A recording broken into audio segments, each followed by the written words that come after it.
மகாலய பட்சத்தில் மகாலய அமாவாசைக்கு பிறகு சொல்லப்படும் மிக மிக முக்கியமாக பித்ருகளின் ஆசிகளை பெறுவதற்குரிய நாளாக சொல்லப்படுவது தான் இந்த மகாபரணி நாள். இந்த மகாபரணியில் யம தீபம் ஏற்றுவதற்கான திசை என்ன அப்படிங்கிறதும், எந்த எண்ணெயில் இந்த தீபத்தை ஏற்றுவது மிக மிக சிறப்பு அப்படின்னும், மகாபரணியில் தர்ப்பணம் கொடுக்கலாமா வேண்டாமா, இப்படி பலவிதமான கேள்விகளுக்கான பதிவாக தான் இந்த பதிவு இருக்க போது. வணக்கம். நம்ம இறையொளி திருவருள் சார்பாக உங்கள் எல்லாருக்குமே அன்பான வணக்கங்க.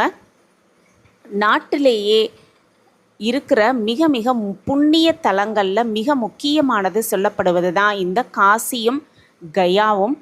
அங்கு போய் இறந்தாலும் சரி, இறந்தவர்களுக்கு தர்ப்பணம் கொடுத்தாலும் சரி, அவர்கள் உடனடியாக முக்தியை அடைவார்கள் அப்படிங்கிறது காலம் காலமாக இருந்து வரும் நம்பிக்கை. ஆனால் எல்லாராலுமே காசிக்கோ அல்லது கயாவிற்கோ போய் முன்னோர்களுக்கு திதி கொடுக்க முடியாது அப்படின்னாலும், அங்கு சென்ற தர்ப்பணம் கொடுத்த பலனை தரக்கூடிய அற்புதமான ஒரு திருநாள் தான் இந்த மகாபரணி அப்படின்னு சொல்லுவோம். அந்த மகாபரணி 2025 வருடம் என்னைக்கு வருதுன்னு பார்த்தோன்னா, செப்டம்பர் 12ஆம் தேதி வெள்ளிக்கிழமையோடு இந்த மகாபரணி நட்சத்திர திருநாள் வருது. மொத்தம் உள்ள 27 நட்சத்திரங்களில் 2வது நட்சத்திரமாக வருவது தான் இந்த பரணி. மாதந்தோறும் பரணி நட்சத்திரம் வந்தாலும் கூட கார்த்திகை மாதத்தில் வரும் பரணி நட்சத்திரத்துக்கும் புரட்டாசி மாதத்தில் வரும் பரணி நட்சத்திரம் மட்டும்தான் மகாபரணி அப்படின்னு சிறப்பித்து நம்ம சொல்லுவோம். கார்த்திகை மாதத்தில் தீப திருநாள் அன்று ஏற்றப்படுவதற்கு மகாபரணி, பரணி தீபம் அப்படின்னு சொல்லுவாங்க. அதாவது இறைவனை ஜோதி வடிவமாக கண்டு தரிசிப்பது அப்படிங்கிறதுக்கு இதனுடைய பொருள். அதற்கு பிறகு பார்த்தோன்னா, புரட்டாசி மாதம் மகாலய பட்சத்தில் வரக்கூடிய பரணி நட்சத்திரத்தை மகாபரணி அப்படின்னு சிறப்பாக சொல்லுவாங்க. அப்படி இந்த பரணி நட்சத்திரத்துக்கு என்னதான் சிறப்பு இருக்குது அப்படின்னு தெரிஞ்சுக்கிட்டு, அந்த மகாபரணி யம தீபம் ஏற்றுவதற்கான சிறந்த திசை என்ன அப்படிங்கிறதையும் தெரிஞ்சுக்கலாம். புரட்டாசி மாதத்தில் வரும் பரணி நட்சத்திரம் அன்று கொடுக்கப்படும் தர்ப்பணம் அப்படிங்கிறது மகாபரணி தர்ப்பணம் அப்படின்னே சொல்லுவாங்க. இது மிக மிக முக்கியமான நாளாகவே சொல்லப்பட்டிருக்கு. மகாலய அமாவாசை அன்னைக்கு கொடுக்கப்படும் தர்ப்பணம் நிகரானது இந்த தர்ப்பணம் அப்படின்னும், பரணி நட்சத்திரம் வரும் மகாபரணியில் கொடுக்கப்படும் பரணி நட்சத்திரத்திற்குரிய அதி தேவதையாக கருதப்படுவர் தான் யம தர்மராஜா. அதனால் பித்ருகளை வழிபடுவதற்கு உரிய மகாலய பட்சத்தில் வரும் இந்த பரணி நட்சத்திரம் ரொம்பவே முக்கியமானதாக சொல்லப்பட்டிருக்கு. இந்த மகாலய பட்சத்தில் வரும் பரணி நட்சத்திரத்தில் இறந்தவர்களுக்கு திதி கொடுப்பது அப்படிங்கிறது கயாவில் சென்று திதி கொடுத்ததற்கு சமமான புண்ணிய பலனாகவே கருதப்படுது.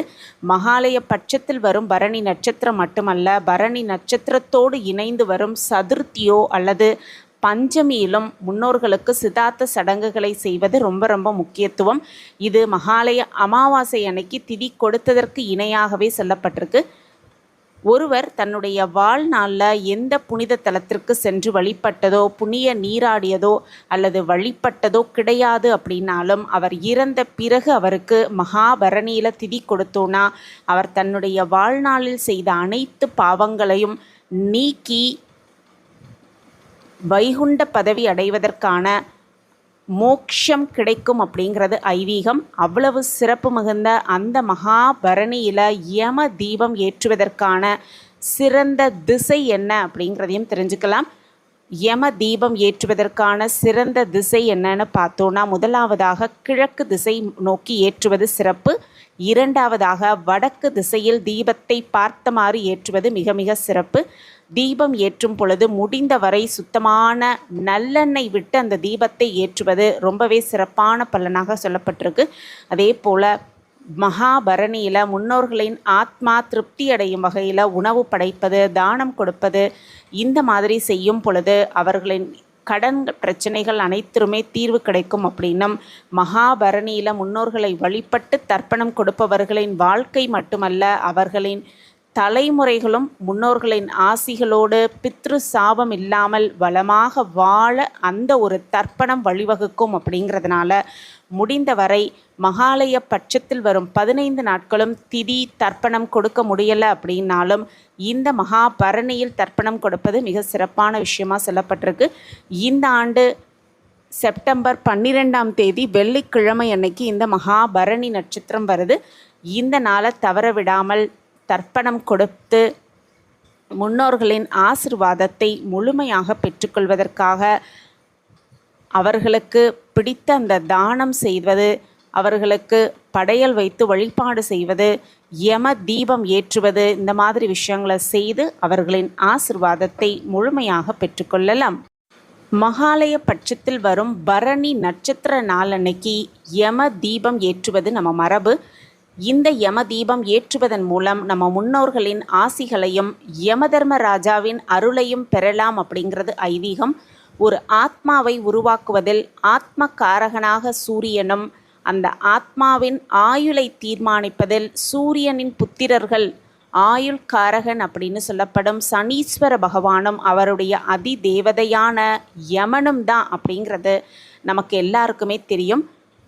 யமன் சூரியனின் மகன் அப்படிங்கிறதும், யமன் அப்படின்னாலே எல்லோருமே பயந்து நடுங்குவோம்.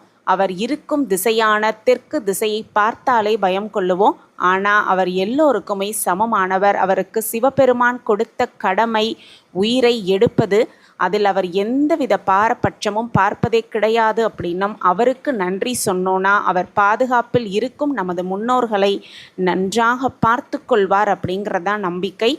நமது மூதாதையர்களான பித்ருகள் அவர்கள் நினைத்த பொழுதெல்லாம் பூலோகம் வர இயலாது அப்படின்னும், பித்ருகள் பட்சமான இந்த மகாலய அமாவாசையில் அவங்க வீட்டிற்கு வந்து முன்னோர்களின் ஆசிர்வாதத்தை சன்னதிகளுக்கு கொடுப்பாங்க அப்படிங்கிறது ஐதீகம். அந்த யம தீபத்தை பரணி நட்சத்திர நாளைக்கு அன்னைக்கு ஏற்றுவது மிக மிக சிறப்பு. கோவிலில் போய் இந்த யம தீபம் ஏற்றி வழிபாடு செய்வது மிக மிக சிறப்பு. அப்படி கோவிலில் ஏற்ற முடியாதவர்கள் தாராளமாக வீட்டில் கிழக்கு திசையோ அல்லது வடக்கு திசையோ பார்த்த மாதிரி அந்த தீபத்தை ஏற்றுவது மிக மிக சிறப்பான ஒரு விஷயமா சொல்லப்பட்டிருக்கு.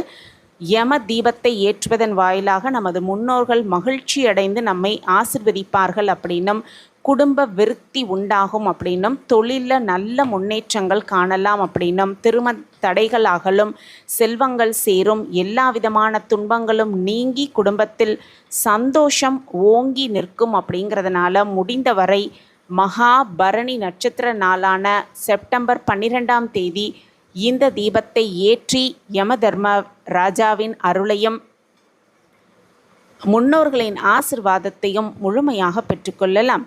இந்த பதிவு உங்களுக்கு பயனுள்ள பதிவாக இருக்கும் அப்படின்னு நான் நம்புகிறேன். நம்ம சேனலை நீங்கள் ரொம்ப ரொம்ப ஆதரவு கொடுத்துக்கிட்டு வரீங்க. எனக்கு ரொம்ப ரொம்ப சந்தோஷம். உங்கள் ஆதரவும் மென்மேலும் எங்களுக்கு கிடச்சிக்கிட்டே இருக்கும் அப்படிங்கிற நம்பிக்கையோடு மீண்டும் ஒரு புதிய பதிவில் பார்க்கலாம். இந்த பதிவு உங்களுக்கு பிடிச்சிருந்ததுன்னா மறக்காமல் லைக் பண்ணுங்கள், ஷேர் பண்ணுங்கள், அப்படியே ஒரு கமெண்ட்டையும் போட்டுருங்க. உங்கள் கமெண்ட் தான் எங்களுக்கு மிகப்பெரிய ஒரு ஊக்கமாகவே இருக்கும். மீண்டும் ஒரு புதிய பதிவில் பார்க்கலாம். நன்றி, வணக்கம்.